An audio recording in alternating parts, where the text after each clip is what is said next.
board candidates here. I'll introduce them. First, we have on the far end, Mr. Michael Cashman. He is a civic leader in our community. He has a BS in speech communications and an MS in college and agency counseling from SUNY Plattsburgh. He has a wealth of leadership experience. Current service includes the Zoning Board of Appeals and Vice President of the Town of Plattsburgh Local Development Corporation. Past services includes being the President of the Adirondack Young Professional Group's Founding Board of Directors, Vice President of the College Auxiliary Services Board of Directors, Plattsburgh Alumni Association, and a member of the Plattsburgh College Foundation's Board of Directors. Michael works closely with local, regional, and statewide leaders for the betterment of our community. Michael, along with his wife Olivia, a local veterinarian, and their 2 dogs, reside in Champlain Park on Cumberland Head. Welcome.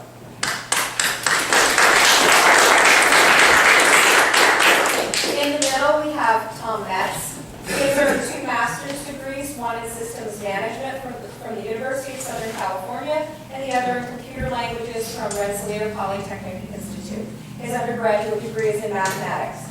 Tom served his country for 24 years in the Air Force, and he earned 5 Air Force awards for the development of combat programs. Upon retirement, he began teaching computer science at Clinton Community College.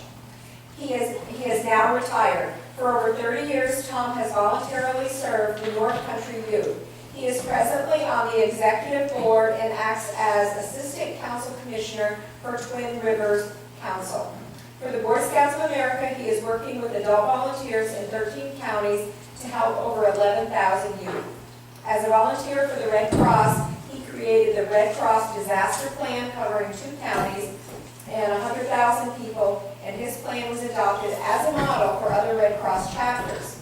He has twice served as president of the Cliff Haven Homeowners Association. Tom and his wife of 44 years, Betsy, have 2 sons and 5 grandchildren. Welcome, Tom.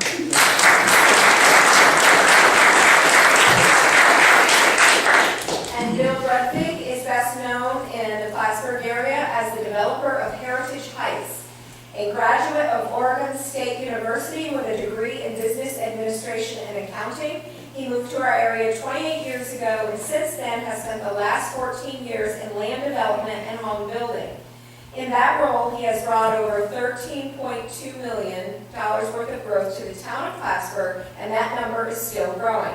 Bill is a founding member of the Adirondack Builders Association, where he has served as president and treasurer. For 6 years, he served on the Town of Plattsburgh Zoning Board of Appeals, and he presently acts as a general manager, comptroller for Renaissance Village, Sweets and Friends Laundrette. He is a New York State licensed real estate broker. He and his wife, Christine, have 1 daughter, Lindsay.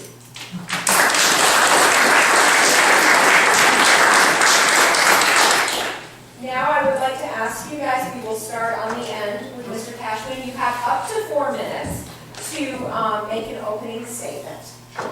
I did take just a minute to prepare a couple of reflections, knowing we're going to have some questions. But I would begin to say that whenever you have a bio read about you, it does feel strangely like a eulogy. So it's quite embarrassing, and not looking to break arms, patting myself on the back, but look forward to the questions. One of the greatest influences in my life was my Aunt Hazel, who lived to the wise old age of 102. She instilled in me the values of hard work, community service, and throughout my life, I kept those values very close to my heart.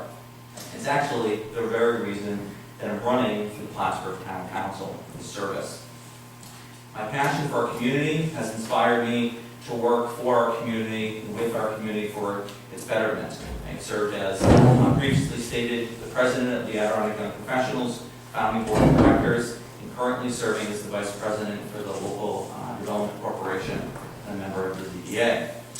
My position at SUNY Plattsburgh, however, involves me working with college students, young men and women, every single day to encourage them to get involved with their community, their adopted community.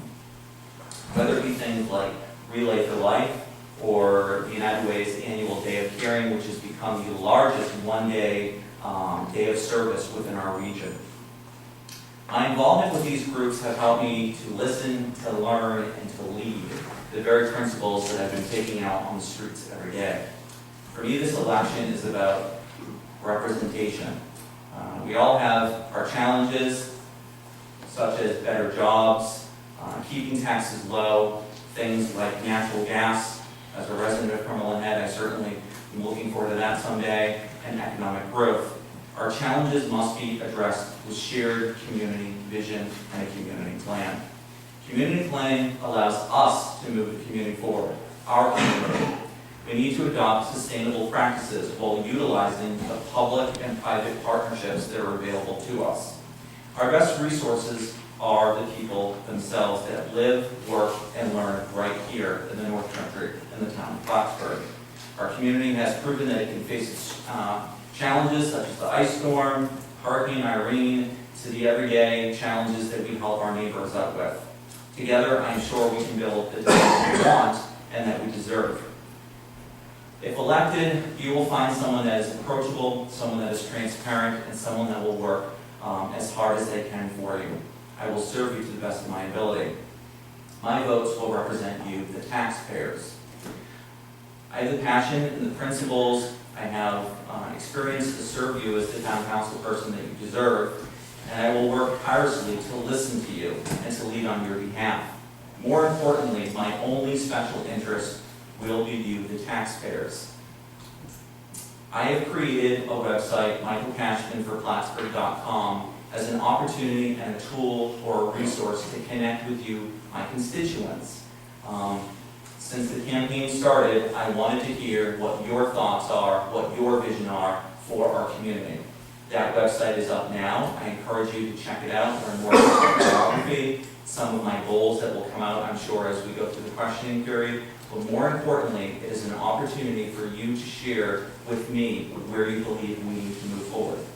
I will end in saying that if elected, this website will be maintained in addition to social media, independent from town hall, because I believe that we must maintain our independence when serving the constituencies that elect us. Thank you.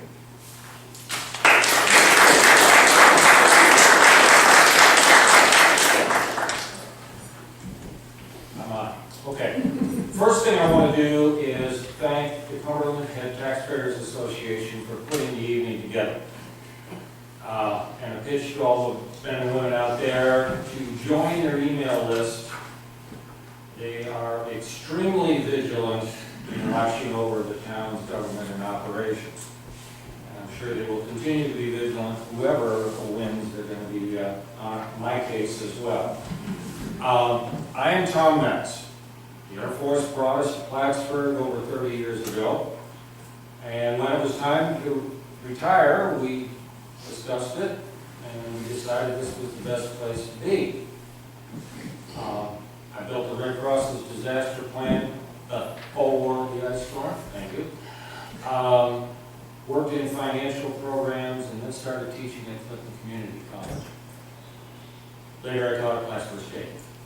Over the years, as Holly said, I've worked with you, scout leader, Scout Commissioner, all sorts of things on that side.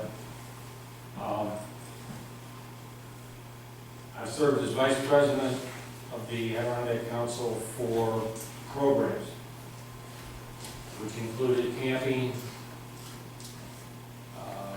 risk management, health and safety, training, all that stuff. I currently volunteer as on the Council Executive Board for Twin Rivers Council. That's from south of Albany to the Canadian border, from Lake Champlain over to the edge of Franklin, and all of that in there. I'm also an assistant council commissioner, so I get to work with a lot of the folks who are leaders and see the youth development, both the boys and the girls, teenagers, doing their thing. I have built budgets, $1 million budgets and such, and I squeezed pennies to make sure that the Scouts had a good program. I watched over camping operations.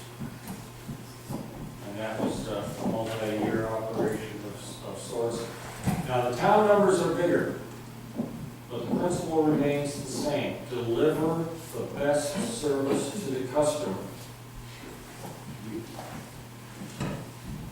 You are the taxpayers. You are the town's customers, operators. And you deserve the best value for the taxes you pay. That means wise and efficient use of your dollars. Certain operations are required: highway, water, sewer, okay. Some things we really need to do, like the youth programs. And some programs should be prioritized and then funded from the remaining dollars of income. Now, our revenues have not grown as fast as the expense appropriations. And the town pulled more and more from the fund balance each year just to balance the budget. None of you run your business or your home with deficit spending. What we take in is all we have. And that's all we spend. The savings account is there only for emergencies or disasters. The fund balance is the town's savings account. Got your 4 minutes. Okay. There are 4 of us running for the 2 positions. I'm a rookie, but I'm ready to play. Send me in, coach. Okay, thank you.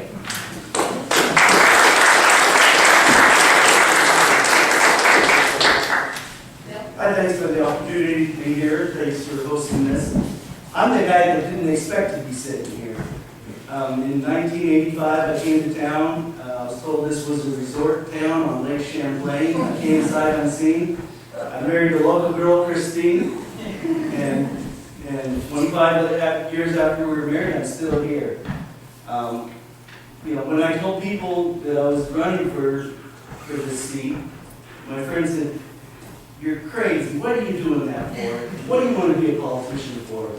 And I don't want to be a politician. I'm not here to be a politician. I just felt compelled to run for the seat. I thought I could bring some good things to the board with my business and accounting experience.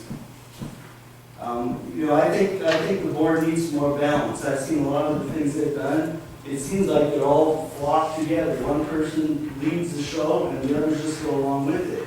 I think, when I was on the zoning board of appeals, I made some people angry at me because I was voted the way I thought, the right way. I voted against people that knew me. I voted in the minority a lot of times, even when everyone else was against me. I was voted the way I felt was right. And that's what I'll do on the board if I'm elected. I'll do things the way I think they should be done. Again, I think my business experience in accounting education can help with some of the budgeting issues in the town, and I look forward to serving you.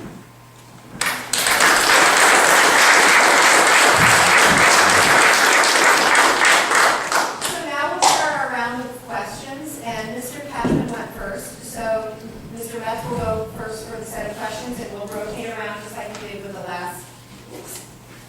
That question already, I'll have to guess. Tom, what are your thoughts about overriding the tax cap? If you are against the tax cap override, where would you make the cuts? The tax cap override, in my numerical consideration, is not necessary. And it's wrong. Looking at the line item budget and doing a few spreadsheets, I've come up with the fact that we could create a surplus of $1.6 million or more just in the general fund without raising any additional taxes. 2% cap would give you another $110,000. Now, looking at this, my numbers may not be accurate line by line by line, but the principle here is there's room to cut on the expense side. The town's already cut a bunch out. They need to do more. There's also room on the income side to find the dollars that are coming to you. You're the customers of the town. The dollars are coming in without being property taxed. Yeah, you're still gonna pay property taxes on the system that we have right now. We don't need to raise them. We don't need to triple the highway tax bill.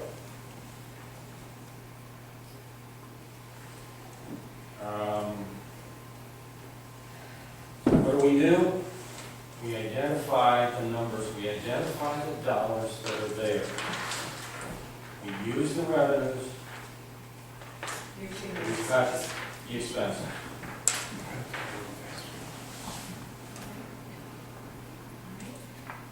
And Bill, what are your thoughts about overriding the tax cap? And if you're against the tax cap override, where would you make the cuts? Well, I also am completely against the tax cap override. I think it's unnecessary. You know, it seems like it was born in the July 8th meeting of the Common Council where the supervisor said that he felt that the highway department should be self-sufficient, should tax for their whole balance, for their whole budget. And I watched those meetings. I watched the meetings in September when they talked about it again, and on September 23rd and 30th. And at no time did any of the members of the board ever, not once did anyone say, wait a minute, isn't there another way to do this? Maybe they did it in the back rooms, but they certainly didn't do it in the public meetings. And there are other ways to do it. There's a lot of spending that can be cut. I've been in the budget sessions where they have been cutting a lot. I think they should have listened to the advice or the suggestions of this group last year and cut then. This year's cuts wouldn't be so great. But and then there's the issues of the hiding the revenue. They made this decision. They put it in the budget. The tax cap, the additional 1.5 million in taxes, but they left out $360,000 in sales tax revenue that the county told them that they would receive for the budget next year. So it's important not to go over the tax cap. I think there's sales tax revenue from this year and next year that can help the shortfall and cutting many of the items in the general fund. I think is what's important to do now. Michael, what are your thoughts about overriding the tax cap? And if you are against the tax cap override, where would you make the cuts? Several months ago, I made statements that I was absolutely against it, and I stand by that decision. I'm against overriding the tax cap, and I am also against the original proposal that was out there for the highway tax. I have been going door to door with the other candidate, Paul Moy, and as my grandfather said to me when I was just about this high, he said, "Kid, you get 2 ears and 1 mouth. You should use it in proportion." So I tried to listen more than I spoke, and I hope that didn't get misinterpreted. I stand by that decision. I'm against the tax cap override. I'm against the highway proposal. But I also want to talk about the low-hanging fruit that we also often overlook in our budget. You know those beautiful signs that we have around Plattsburgh that welcome you to join our town? They're gorgeous. I think we should have things like that. Why can't we work with programs like BOCES or other things like that to create these things that give pride in some of our next generation? Why can't we get civic groups such as yourself, the Cumberland Head Taxpayers Association, or Rotary, or the Adirondack Young Professionals to sponsor the flower beds in it? You go to a lot of communities, you'll see the medallions, down below welcome you into their towns. That's how we get community buy-in. That's how we keep costs down. That's how we should be budgeting. The last thing that I'll say as it relates to this, I went to all 4 of the kind of budget hearings, as you might say. One of them I was not able to get to until a little bit later in the day. Those budget hearings should not be from 2 to 4 p.m. The thing that I heard about was, well, it's going to cost you more as taxpayers if we have them later in the day, because we'll have to pay overtime. Well, I negotiate contracts at SUNY Plattsburgh for a multitude of reasons. That should be written in their contract that one time a year, that those meetings are at a time that you as the taxpayers can go and listen to what's going on, to give us feedback and to move in a direction that will take our community forward. Thank you. Okay, so that's round one. And now we're starting with Bill, correct? Be honest. Okay. People are always asking for additional services and entitlements, yet we fail to realize that government can't give you something without first taking something from you. Will you be willing to say no at the expense of offending a voter? I do that all the time. In dealing with the people of Renaissance Village, I always say no. You know, the manager asks me something, I say no, tell them no. Because that's the easy answer. The easy answer is no.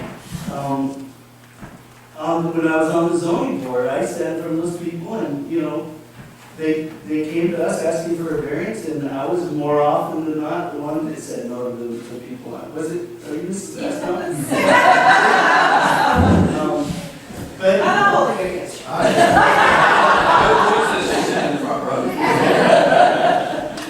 you know, it's harder to say goodbye to somebody when the taxes are too high and they're forced out of their home. It's easier to say, no, we can't afford it. Thank you. Okay, Michael, people are always asking for additional services and entitlements, yet we fail to realize that government can give you something without first taking something from you. Will you be able to say no at the expense of offending a voter? No, absolutely. You know, no is actually a lot shorter word than yes, but it goes back to the thing that I said before. You gotta listen, you gotta learn, you gotta lead. And if you have the opportunity for the community to invest themselves and to provide solid opportunities to vet out what's going on, then there's probably more opportunity for compromise. You know, that's why I talk about having a website, that's why I talk about having Facebook, and some of you are probably going, yeah, you're giving me a little Charlie Brown head, wah, wah, wah, wah, wah, wah. But it's not what that's about. I want people to give me feedback. You know, during this campaign, I tried my hardest to respond to emails within 24 hours. Did I always get to it? No, but you're gonna get a response. I'd rather talk to you in person than mince my words in email so that we can talk, so I can understand the inflections in your voice, so I can understand the hardships and the pleasantries of things. So I'll say no when no is appropriate, yes when yes is appropriate, and I'll also acknowledge, though, that we're human beings, we're not perfect. Tell me when I stepped out of bounds. From your perspective, I'll do my best to recorrect. You know, I'll end on this note. Anybody that's married here ever not agree with their spouse 100% of the time? Well, this is like a marriage between me and my constituents, okay? We're not always gonna agree, but I'm gonna do my damnedest to work on your behalf and work hard so every day you can look at me and be proud. Okay, Tom, people are always asking for additional services and entitlements, yet we fail to realize that government can't give you something without first taking something away from you. Will you be able to say no at the expense of offending a voter? Certainly. But before I say no, I want to know what the value of the request is. What are they asking for? Does it benefit a sizable chunk of our population? Is this an efficient use of monies that we have or don't have? And to go along with that, where's the money coming from? If you ask me for some help on the board, and it doesn't cost anything, great. We'll see what we can do. If you want me to spend $100,000 to service one fire hydrant, no. That's not in the budget. That's not the best use of those dollars. We have to look at this beyond the personal interaction. We have to look at it as a business. I might be your friend. I might have to say no to your request. But I don't want it to be antagonistic. We can't do that. That's the problem. We spent 6 years getting ourselves in a hole. Ain't getting out of it in a week. We aren't going to get out of it by passing $1.5 million of extra taxes. That's gonna drive more people out of here and becomes a roadblock or a stumbling block for businesses trying to come in here. Thank you. The answer is no. All right, and then I think, Michael, you're leading on this one. This question, we've got a variation depending upon the person sitting up here, so you have to pay attention to this one. Okay, Mr. Cashman, at the public hearing regarding local law number 3 to override the tax cap, you indicated that you thought the county should give the town all the sales tax generated within the town of Plattsburgh. By what means would the county be able to do this? Please give us some details. Sure. I want to actually correct that statement. I didn't say all. I said the lion's share that should be owed to us. My understanding, the matrix that is designed does not favor the town of Plattsburgh. Our mall, the majority of people are gassing up, all those types of things are sales tax. And it was created years ago at a time that really favors the city of Plattsburgh and continues to do so. There are towns now, and we can see them if we stand on the shoreline of Arkham and Ed and look at the windmills. Some of our towns are getting wind-rich money, which is great for them. But we should be looking at opportunities to be more equitable and getting the sales tax from possibly some of those towns and redirecting it into the town of Plattsburgh. We're the ones responsible for maintaining the water, the sewer, the roads, and everyone's benefiting it, so why aren't we getting a little bit more of the pie that we are making? So that's what I would like to do, is to find opportunities to renegotiate. If we can't pull everything back to us, because I know the county will lock it down and we'll lose out, then we'll say, well, you're not playing fairly, and they won't give us anything. But we can't be afraid to go back to the table and say, something's not fair here, folks. And right now, you have a great opportunity. There's lots of county legislators that are going to be getting to that table. There's lots of opportunities for new voices, new faces, new leadership to redirect and rework some of those matrices that we need to use. Thank you. Mr. Metz, what is your position on the use of sales tax revenue by the town of Plattsburgh?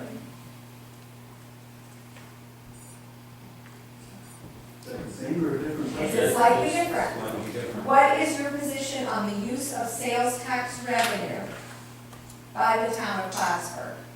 How do you feel about it?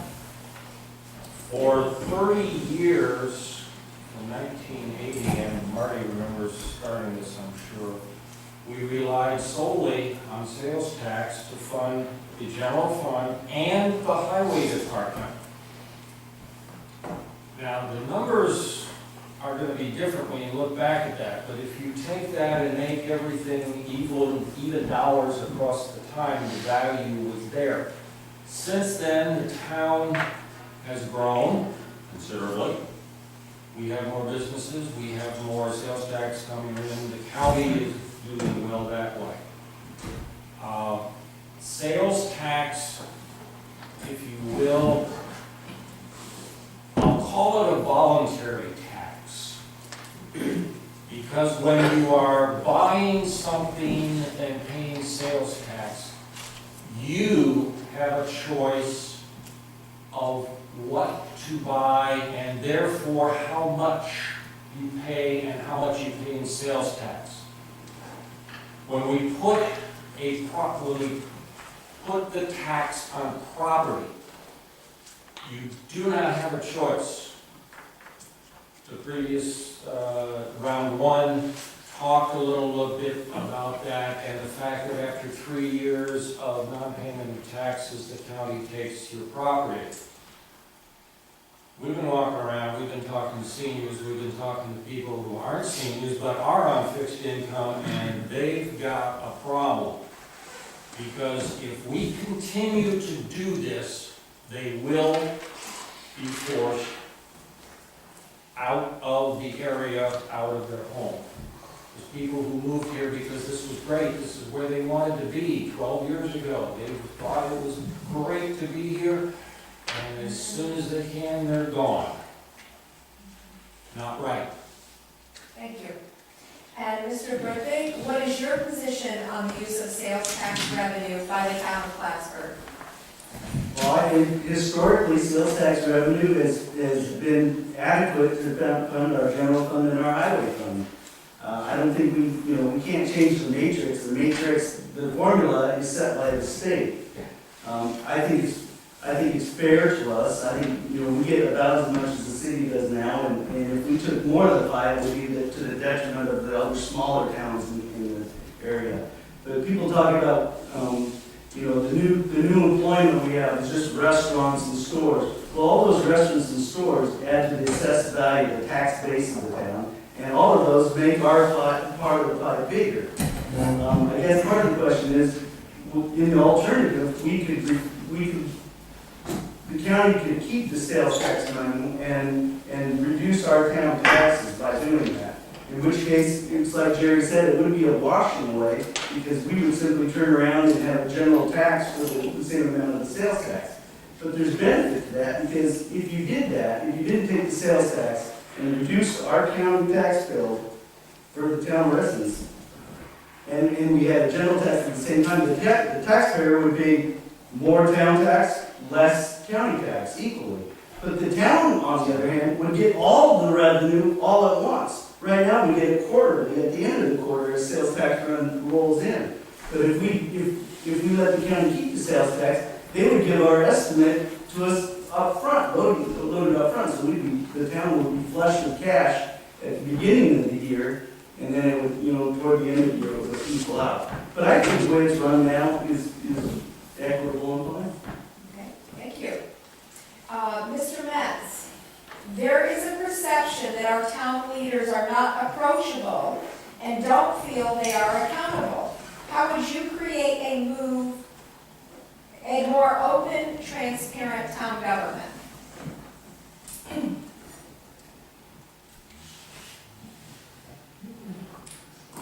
First step is to repeal the law, the ruling that gags people from talking at the board meetings and addressing more than the work sessions.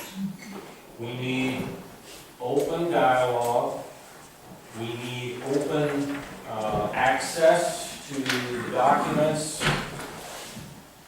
easily obtained without having to go through Freedom of Information 16 times to get one paper. We need an open, detail, not infinite detail, but we need more than just, this is the law, this is the resolution, here we go.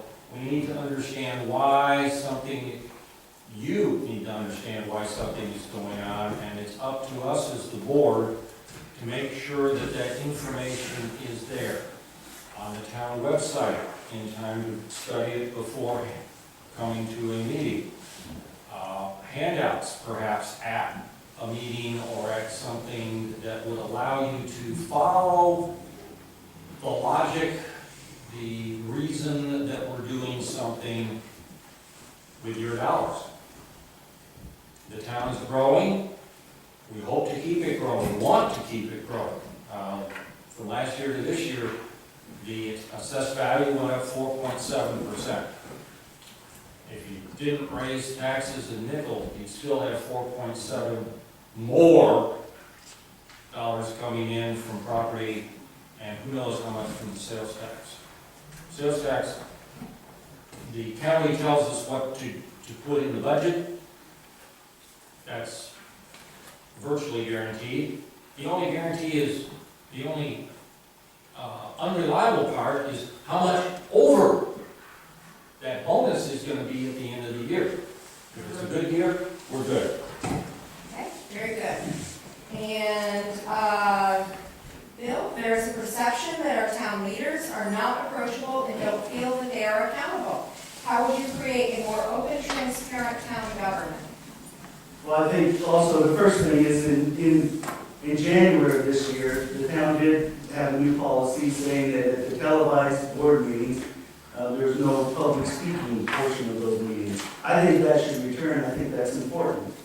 Another thing is more utilization of the website, the town website. I think they could, much like the CHTA does, they could have take links to the televised board meetings on there. They could update the minutes of the board meetings on there more frequently. Right now, I think the last meeting that's on the website is from July. I think it's better than it used to be. Believe me, that's why I don't have cable TV, so I don't get to see the televised board meeting. I used to read the minutes a lot, but they were always lagged way behind, and they're better now, but I think it should be, more up to date.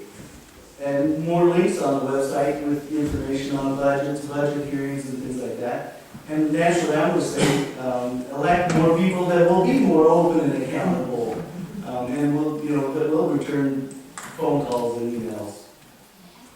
Thank you. Mr. Cashman, there's a perception that our town leaders are not approachable and don't feel that they are accountable. How would you create a more open, transparent town government? Sure. I've already started to illustrate throughout the entire evening some of the things that I would do. The website, Facebook. I also want to, and I have one, hopefully for everyone here tonight and get doors, but I included my phone number on my phone card. You can call me. It's right there. My email's on there. I'm trying to connect with people. Yes, does it take time? This is not a full-time job for me. I want to connect. I want to hear from folks. I'm in absolute agreement with a lot of the things that are being said here. We need to find out where we want to put the resources into that. Labor of getting minutes on time, stuff. Yeah, absolutely. But what's a reasonable amount of time? Some people think that they want to see it 24 hours. Is that too long? Or is it within a week? We need to set standards for transparency that the community can buy into so that there is a unified understanding of what transparency is. Okay? So in addition to my own independent ability to communicate with folks, I would like to standardize some of our practices so people can understand, or at least have common ground for the talking point to negotiate how we can move forward and say, okay, these are the things that really need to be foiled. These are the things that we, can get on our website within 24 hours or 48 or within a week. But the last thing that I'll talk about is the budget. I know I line out of my budget. I know how much oil's going to be, how much wood's going to be. I want to see a line item budget for our community.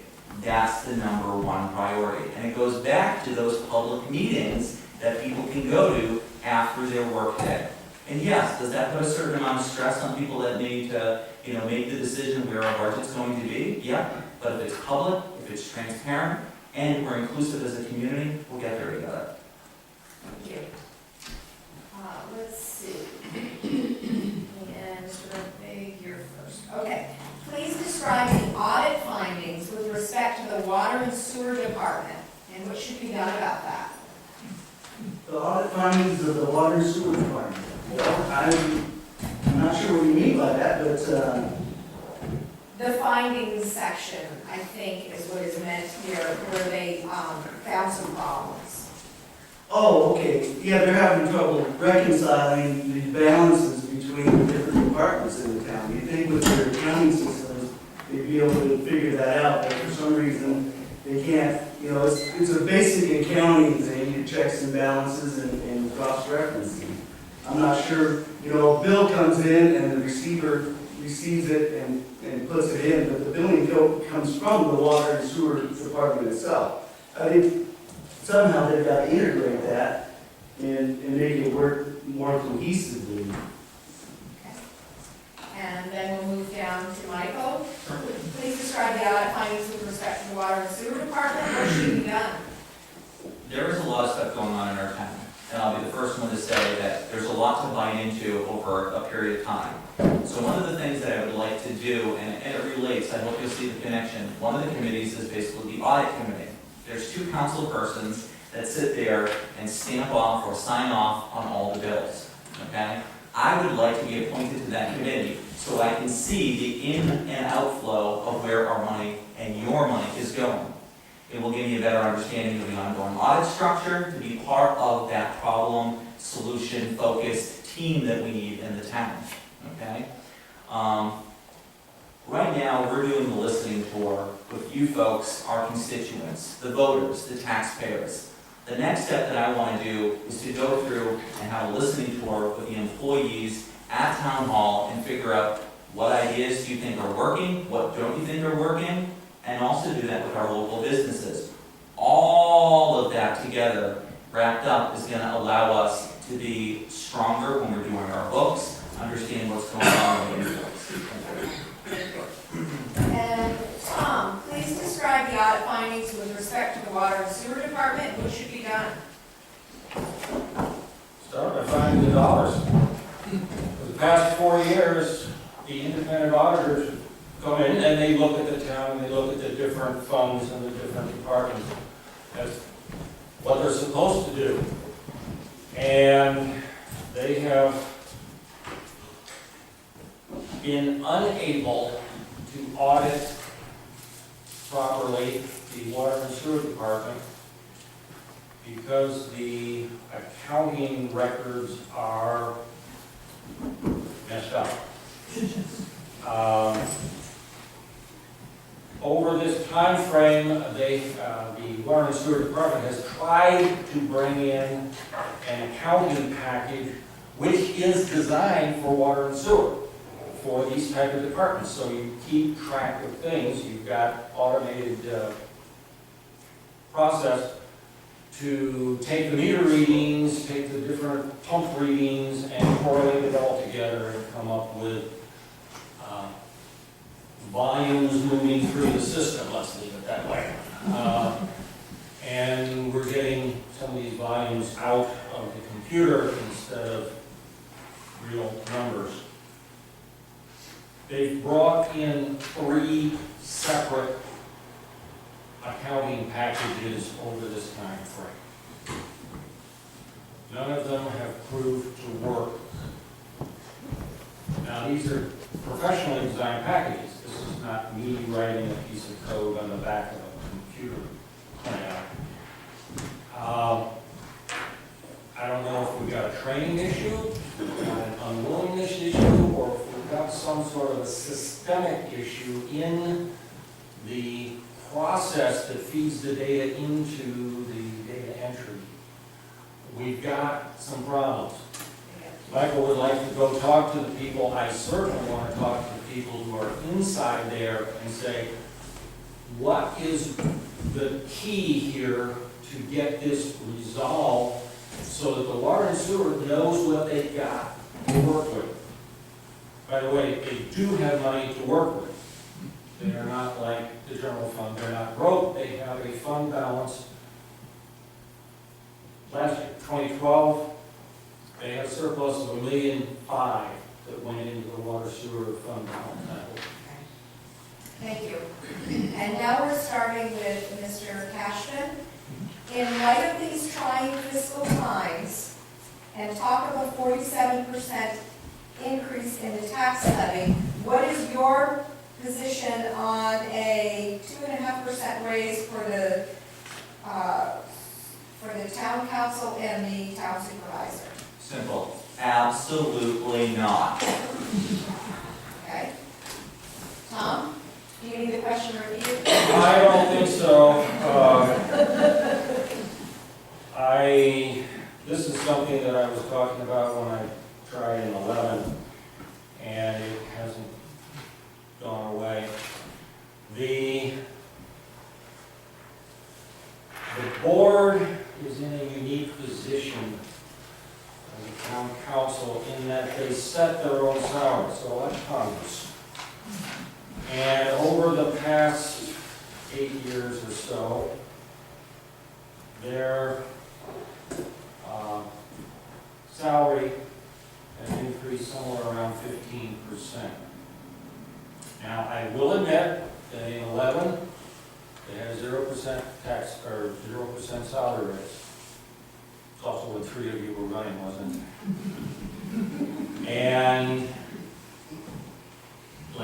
this year, they're not a 1% hike. But they've averaged 2.2% over the last 8 years. How many of you got a pay raise in the last 8 years. And I know there's a lot of people that we've been talking to who didn't get a pay raise, who took layoffs, who get pay cuts, who are flat out of work. And this is a recession. Losses occur. It's not fun.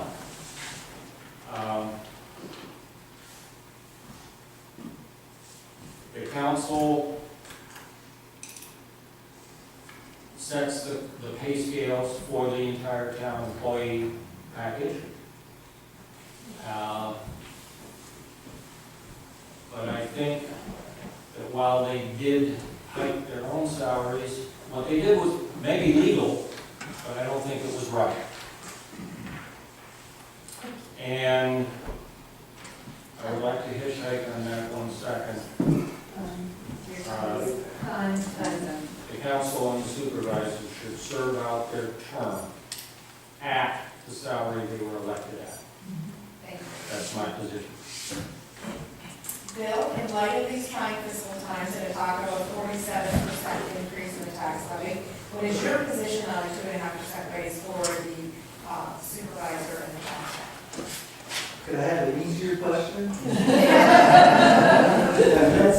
It's obvious, I mean, that's a loaded question. Obviously, it's ridiculous, and the council, I believe, in the budget sessions have eliminated that. But they probably should have eliminated it last year as well. It's funny because walking around talking to all the people throughout the town, you know, I know my wages aren't what they used to be. I know talking to state employees, federal employees, the federal postal officer yesterday said, I haven't had a raise in 4 years. And clearly, you know, there's no brainer question. Of course there shouldn't be a raise for the next year. All right, thank you. And I believe we're starting with Mr. Metz this time. What more can the town do to work with NYSEG, your state electric and gas, to encourage bringing natural gas to Cumberland Head residents and the school?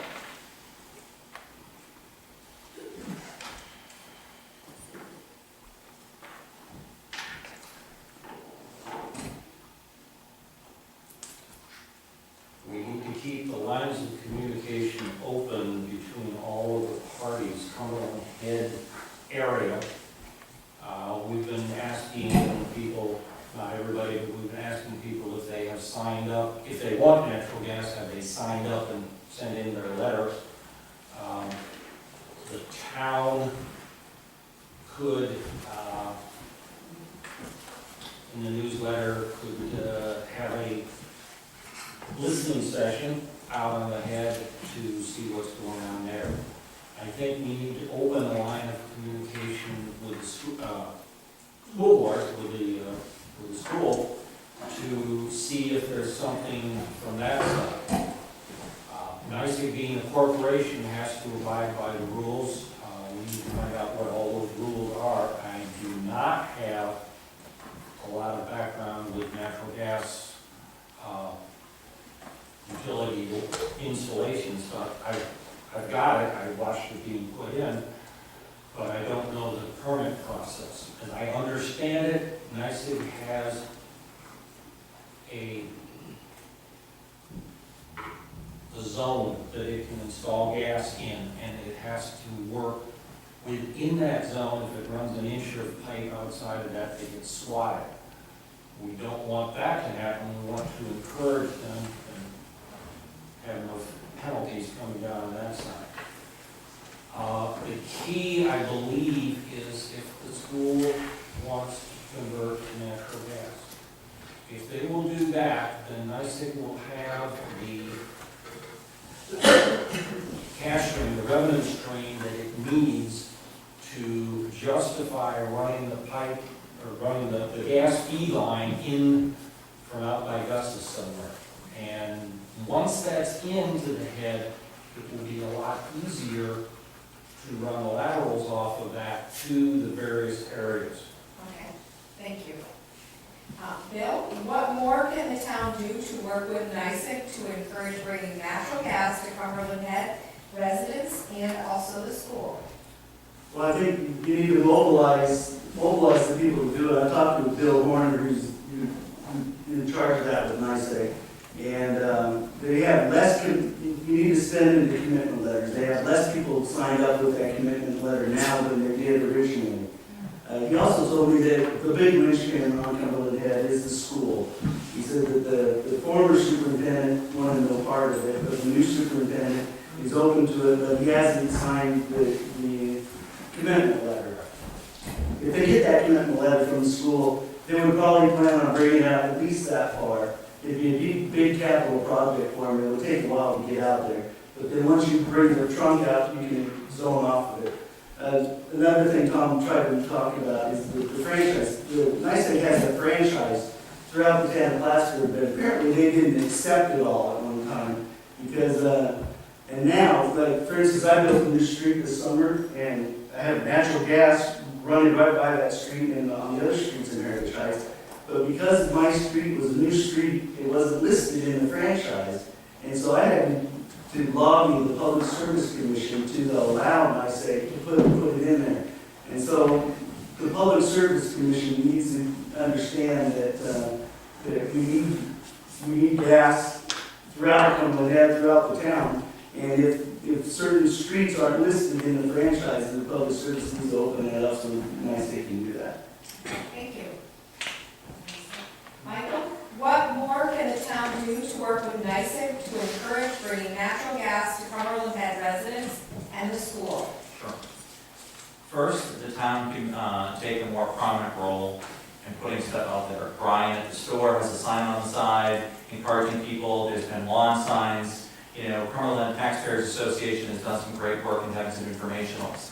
I'm a resident of Cumberland Head, and I want natural gas. So, you know, to elect me is, you know, to select an item that you folks believe in, and I think it's a lot harder for people to say that we're working on it, okay, when you have one of your own in one of those meetings and you're seeing the progression of things. I'm not saying that the town of Plattsburgh isn't working on it, but I don't think that as much energy is there as we would like to see it. And again, having it more prominently on things like the website, the newsletter, town hall meetings, you know, work sessions, making sure that that's a focus, bringing in some of the folks from the school board, bringing in the superintendent, bringing in, you know, residents from Cumberland Head. And we're not the only area that wants natural gas. There's lots of businesses that want natural gas. So we need to have a greater, much more expanded and directly focused conversation on natural gas, and it should be part of the town's strategic plan to bring people together.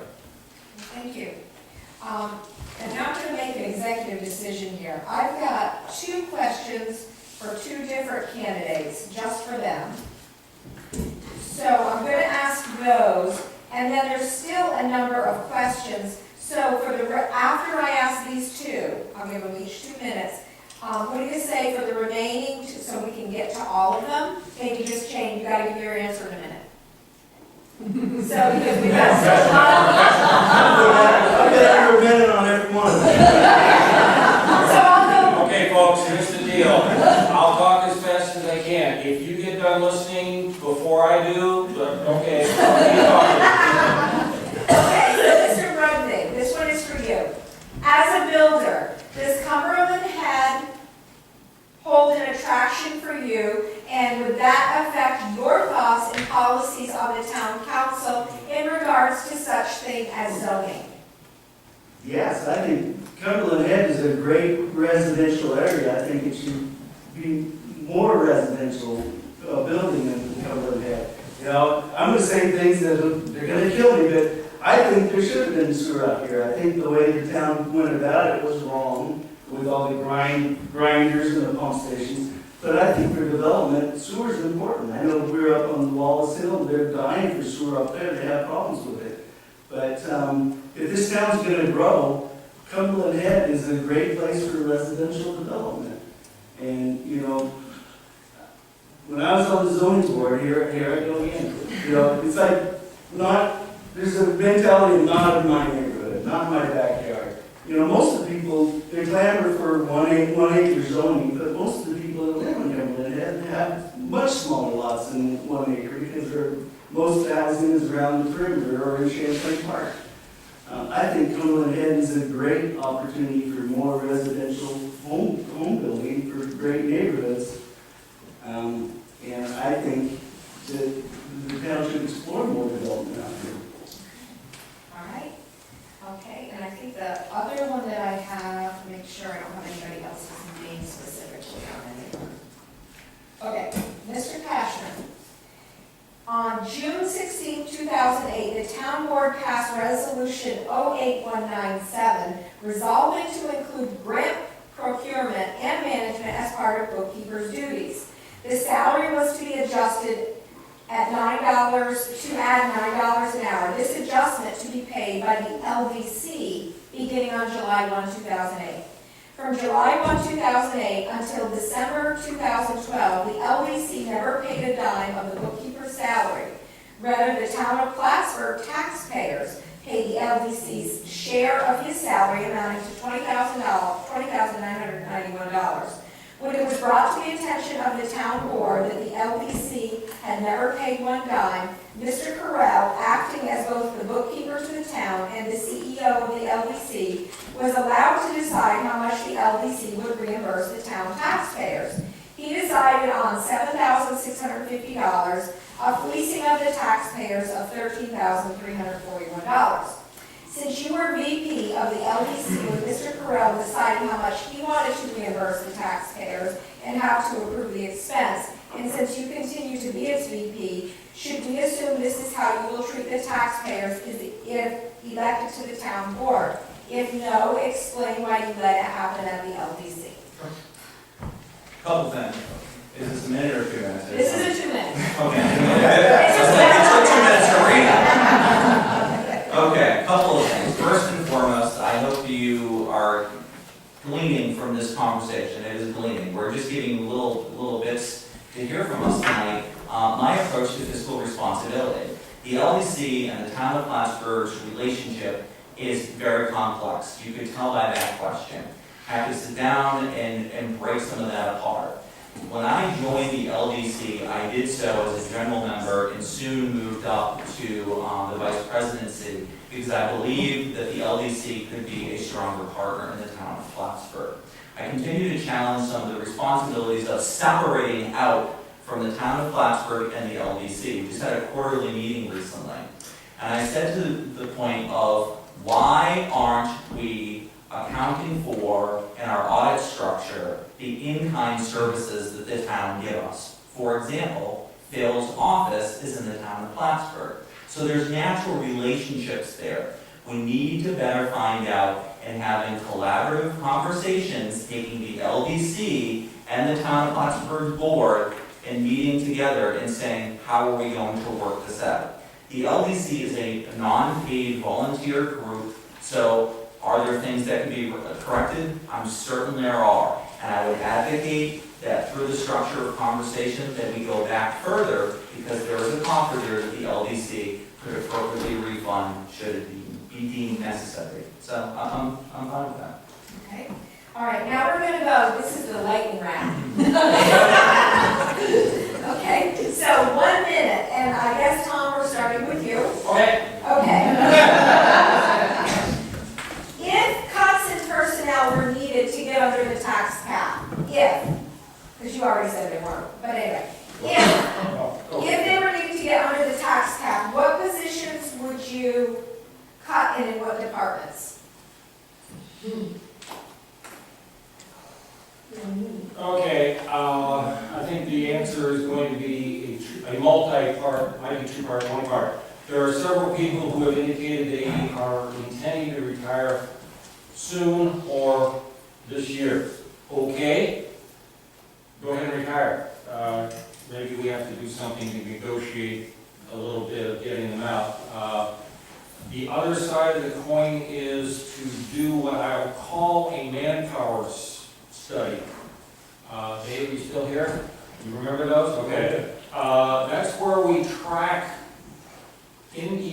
for each person, how much time you're spending on the various things. If somebody in the highway is doing all of his work plowing, fine, we need him. for something, if he's having to be loaned out to stay busy to Parks and Rec. I'm hypothetical, but if he, you know, okay, then maybe some of the salary should be coming from Parks and Rec. There are a few spots that are vacant. I can't talk like that. There's a few spots that are vacant right now, we should leave them vacant. We need to reduce the average salary and the number of people. We are the highest employer in the North Country zone. There's 117 towns. Bill, if cuts in personnel were needed to get under the tax cap, calm down. If cuts in personnel were needed to get under the tax cap, what positions would you cut and in what departments? Well, I think it's gotta be done by attrition. First of all, you take water and sewer right out of the equation because they're not in the general department or the highway department. And so you're really looking at those two. By attrition, there's already a member of the highway department that unfortunately deceased, and they're not gonna refill that position. I think that's the way to do it. I think a better idea, instead of cutting it, it's hard to cut anyone, but certainly the early retirement option. But I think maybe forego negotiate the contract where maybe no raises for anyone for a year or something, instead of, singling out someone for cutting. But if you had to cut, it would be the new people in. Okay, thank you. Mike? Michael Cashman, if cuts in personnel were needed to get under the tax cap, what positions would you cut and in what departments? Sure, I work at SUNY Plattsburgh, I've seen it, we have unions at town hall, and we gotta work through a system that, the most recent hire is probably the most, quickly person that's gonna have to go, unfortunately. I think that there potentially could be some, wrapping of retirements, encouraging people to leave, but done so in a responsible way, because I've seen that mismanaged. We say, okay, we really want you to retire, we're gonna give you this really great package, but then we can't sustain it after a year or two after they leave. So you gotta be responsible in doing it. And really quickly, I would also say that it takes creativity. Lots of folks know what a food co-op is. If you put a little sweat and equity into it, I think we could use some volunteers in some of our departments responsibly with internships, externships, and volunteer programs, and get the trades in there. But work with the unions so that we're not violating any of their rules and regulations. But first in, or last in, first to go. Thank you. Bill, at present, it is required that all zoning and planning board members receive training and go to conferences. It may be waived by town board resolution. Would you be in favor of this resolution for waiver? If not, why not? No, there's plenty of ways you can get the training. The county can do training here locally. Traditionally, the New York City trip is where people go for the training. That's really, unfortunately, I think something that's got to be cut in the budget, in the current budget proceedings. But there's online training. When I was on the board, there was 2 or 3 times where the county had professionals come up and train us, and I was one of the only zoning board member that would attend those. Sometimes there were planning board members, and there were members from other communities around. But that's what you do, you have the training come to you or online. You don't need to go to Albany or certainly New York City for it. Okay, thank you. Michael, at present, it is required that all zoning and planning board members receive training and go to conferences. It may be waived by town board resolution. Would you be in favor of this resolution for waiver? If not, why not? Yes, and as a member of the ZBA, I've never gone to New York City because I did not want to spend a dime of the town on doing so. And if elected as your town council person, I would actually choose to do the training in Albany that's required of the town council people rather than going down to New York City where the prices are exorbitant and not within a structure that benefits the town. New York City is a fun place to travel and see, but you don't learn anything more in a big city, So I would be for eliminating that. Okay, Tom, at present, it's required that all zoning and planning board members receive training and go to conferences. It may be waived by the town board resolution. Would you be in favor of this resolution for waiver? If not, why not? I would be in favor of waiving it if we can get the training to come up here. Alternatively, is the training going to be offered at some other location, Saratoga Springs? Is it going to, Albany is better than New York, as you said, that would be a better option. An even better option has turned out some of the other conferences different departments have to go to are being held Lake Placid. Okay, we can drive there and back. We don't have to do hotels and other expenses. Let's look at this training in a North Country setting. Wow, well, thank you. Okay.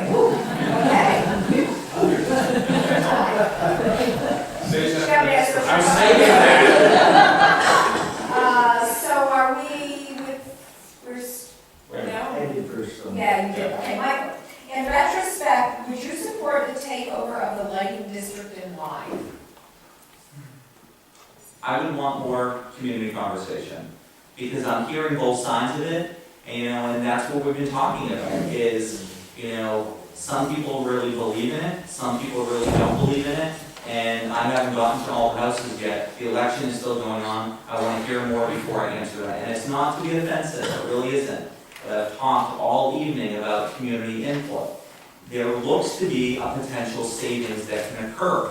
But then on the other side of it is, are we realizing that savings as quickly? Are we going to realize that savings for the long term the way that we think it? I was not part of the negotiations of that, so I will not speak to the definite of the answer, but I will tell you that I'd be interested in learning more from people. And as of right now, it's very mixed in the community. I will own that. It's very mixed. All right. Tom, in retrospect, would you support the takeover of the lighting district and why? The short answer is no. Now that we have it, we have to figure out how to make it work. Our lighting department, I may be off on my numbers, was running somewhere in the neighborhood of $400,000 to $440,000 a year, which was electricity and fees to NYSEG for the light arms and the lights. They took care of them, they installed them, they were responsible for it. Since we decided to do this, our assessment for lighting districts, which are now all one, has grown, and it was $905,000 this year. Oh, wait a minute. It was a lot more than that. $905 million. And every time. Fine. You can look it up and catch us on the next round. Bill, in retrospect, would you support the takeover of the lighting district and why? No, I think it was the wrong decision completely. NYSEG is in the business to do that. I don't believe the government can do anything better than a private business or semi-private business can do it. I think the expenses were understated, and I think the real raw deal is for people on Cumberland Head who weren't in the lighting district and now getting taxed for something they don't have. And, I've been in neighborhoods where, and I've asked the question, a lot of people out here like the fact that they have a dark, quiet country area. Other people want lights. So now we've created a whole new argument in certain neighborhoods. But should there be lights or should there be? But, and the town paid way over what they should have paid for. They paid way over the book value for the lights. And it was a wrong decision completely. Okay. He's got like 10 minutes in the bank. He's got 10 minutes in the bank. So we're back to Tom, yes? Okay. Town Development Corporation has many problems and become costly to administer with audit and lawyer fees. Would you support would you support turning it over to the County Development Corporation? If not, why not? Let me read that again. The Town Development Corporation has many problems and has become costly to administer with audit and lawyer fees. Would you support turning it over to the County Development Corporation? If not, why not? I would support turning it over to the county, whether the county is willing to accept something that no longer has a tax exempt status, I don't know. They lost that due to their accounting problems and other such like that. The Town Development Committee had a lot of Restore New York grants. They gave money to, what was his name? Edelman, to tear down the North Country Mall, build the cinema, and build some other buildings, which was supposed to be an indoor sports complex and some other stores, mall. And that dried up, and we're stuck with the pilot. There's several other examples.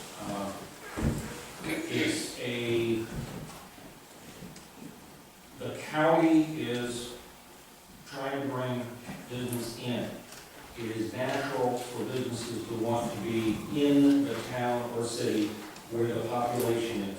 We don't lose that draw by turning it over to the county. Okay, thank you. Bill? Excuse me. Town Development Corporation has many problems, and become costly to administer with audit and lawyer fees. Would you support turning it over to the County Development Corporation? If not, why not? I think the LBC was a good idea, but it's poorly managed and poorly thought out, and it probably should be abolished, like the county or the Chamber of Commerce have done. Tom alluded to the fact that they lost their tax exempt status because they didn't do the proper filings with the federal government. The audit claims that they have poor financial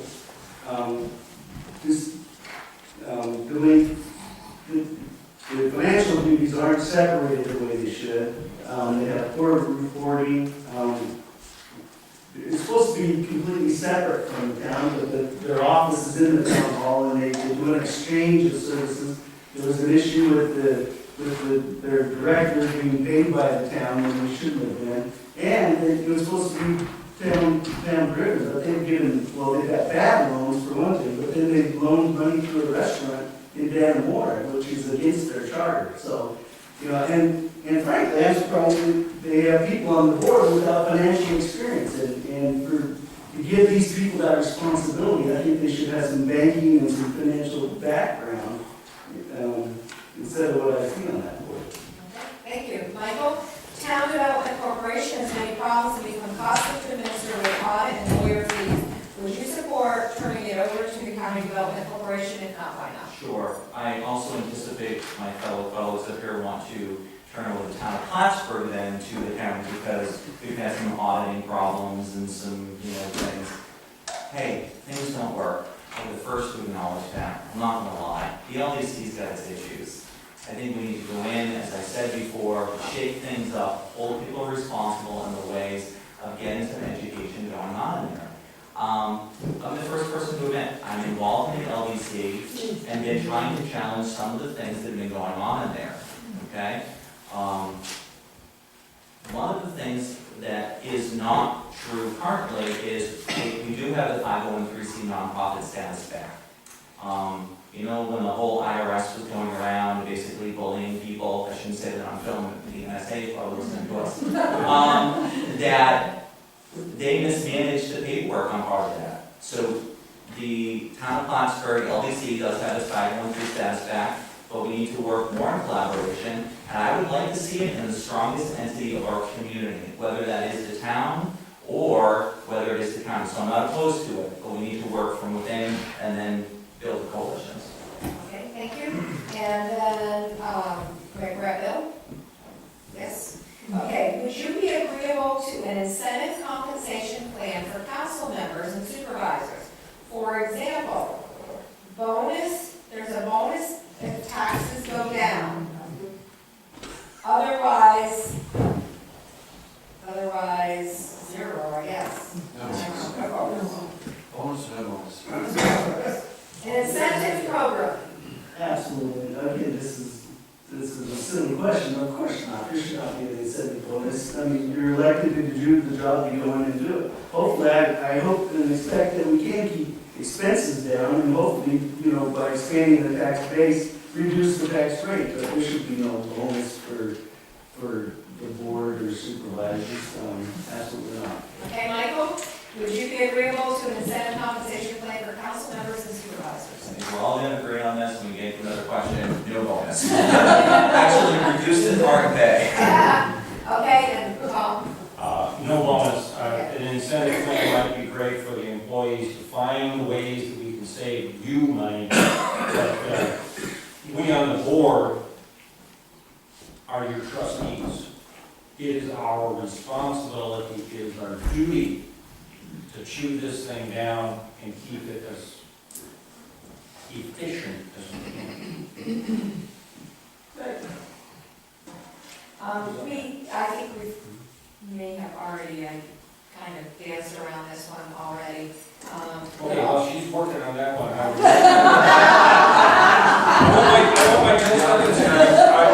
was misstating that 905 was the assessment for the lighting districts. 905 million, it goes up to $1.2 billion for 14. In 2013, our consolidated lighting appropriations was 284,100. In 14, they had it up to 315,000. It's 11% jump in 1 year. Now, we already own the bucket truck that we got, that's in 13, so that was in the 284. There's some salaries that were moved around from buildings and grounds over to the lighting. That's some of it, but. And I would like to thank these three gentlemen for coming here and speaking to everybody tonight. And I'm sure if you want to hang out, shake their hands, meet them, say hello, program. Oh, yes. Okay. I'm falling down with the job, and I've even lost track of where I'm at. So I guess it's Michael? Yes. I started, sorry. Okay. Bill? Thanks for everyone for coming, thanks for the opportunity to talk, and thanks for the opportunity to run to support you. I think, if you haven't learned by now, I'm basically straight talk. You know, I don't like to add a lot of words in there. I think I just give it straight how it is, how I believe it, whether or not you agree or not. You know, but I'll work hard to be firm but fair. I'll work hard in the best interest of the town citizens. And, you know, I'm a numbers cruncher, I'm a bean counter, and that's what my focus is. That's why I was compelled to run, is to work on this budget and get the tax, you know, to stop the tax override and to spend money the right way in the town. Okay, thank you. Michael?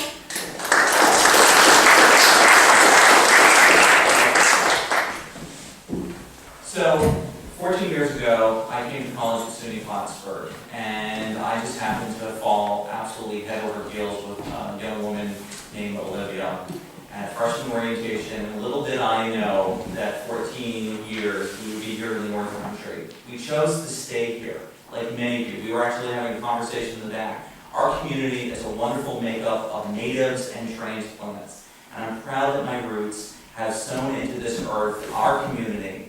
And I do mean that, our community. We have our share of problems.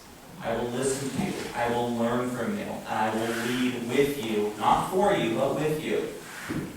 The big thing that I want to say is, you know, I will be transparent.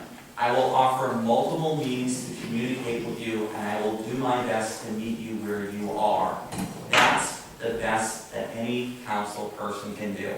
And I agree with these gentlemen up here on some of the issues. We do need to cut, you know, waste and cost on things, but that's only the first part of it. You can cut until you bleed, and then you need to find solutions because our community has an expectation for a quality of life beyond just cutting. I manage volunteers at the college. I work with young professionals that want to remain in this area. Many of your sons, daughters, you know, grandchildren. So I want to come up with the solutions of today and tomorrow. Not just to count the numbers, but collectively, how do we move our community forward? I hope you'll grab some information, check out my website, communicate with me. I'm looking forward to a great journey together. Thank you.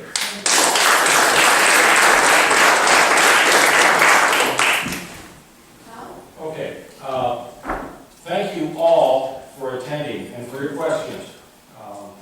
Also, a big thank you again to the Cumberland Head Taxpayers Association and for all their work to put this together. And I'm very pleased to be here. This is part of being involved in politics, involved in government. Tonight you had a chance to hear each of our candidates respond to your questions. There's undoubtedly other issues that didn't make the list and we did not touch on, and some that no one's going to anticipate. Who could predict a flood? I look forward to listening to your concerns. Okay, Calvin Coolidge said, "The business of America is business." Our town needs to continue to attract businesses, which in turn create jobs, which in turn create local money flowing around. This is how we live, how we operate. Those jobs pump money into the economy, and yes, sales tax into our revenues for the town. Good.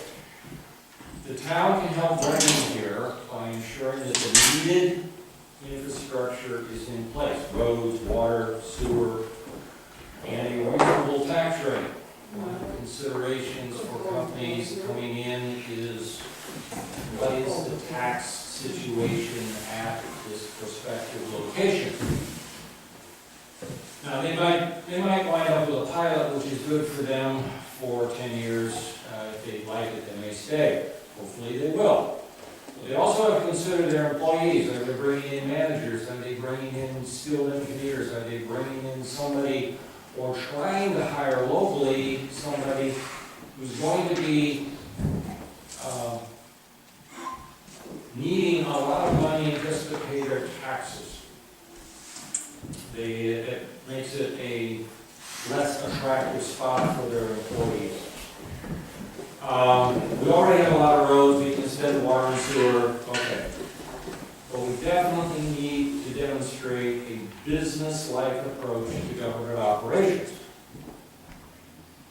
If it plans to spend more than it takes in, the business goes bankrupt.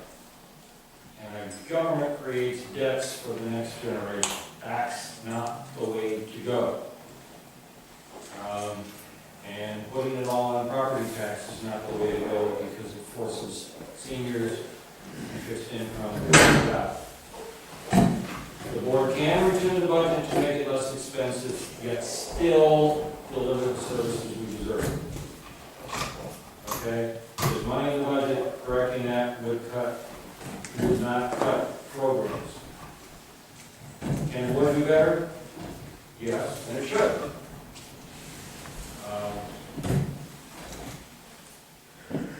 Some of them have grown used to operating their own way.